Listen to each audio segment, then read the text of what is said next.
વડોદરા શહેરના સરદાર estate road ઉપર ડભોઈ દસાલાલ હાલ નજીક મારુતિ લાઇનિંગ એન્ડ ફર્નિચર નામનો શોરૂમ આવેલો. ગઈકાલે આ શોરૂમના માલિકને ત્યાં લગ્ન પ્રસંગ હોય તે જ સમયે બપોરના 4 વાગ્યાની આસપાસ કોઈક કારણસર દુકાનમાં આગ ફાટી નીકળી હતી. આગે ઉગ્ર સ્વરૂપ ધારણ કરતા બનાવની જાણ ફાયર બ્રિગેડને કરવામાં આવી હતી.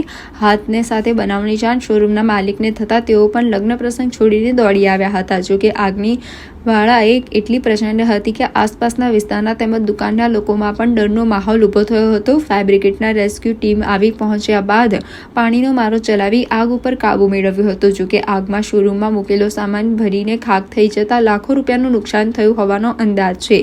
જોકે સદનસીબે કોઈ જાનહાનિ કે ઈજા પહોંચી ન હતી. ઘટનાને પગલે એક તરફના રોડ પર ટ્રાફિક જામ થતા ફાયર બ્રિગેડની ગાડીઓ અટવાઈ હતી. બાપુત પોલીસે સ્થળ પર આવી પહોંચી હતી અને ફાયર બ્રિગેડ માટે જગ્યા કરી આપી હતી.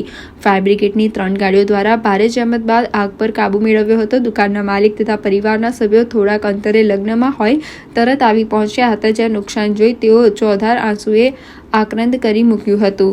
ખ્યાલ નહીં, અમને હમણાં ફોન આવ્યો એટલે અમે લગ્નમાંથી હતા તો તાત્કાલિક લગ્ન પાછળ જ લગ્ન છે અમારે. ત્યાંથી અમે આવ્યા અહીંયા ફોન આવ્યો એટલે અમે તાત્કાલિક દોડતા આવ્યા. મારો બાબુ અંદર હતો. શેની દુકાન હતી? શું થયું?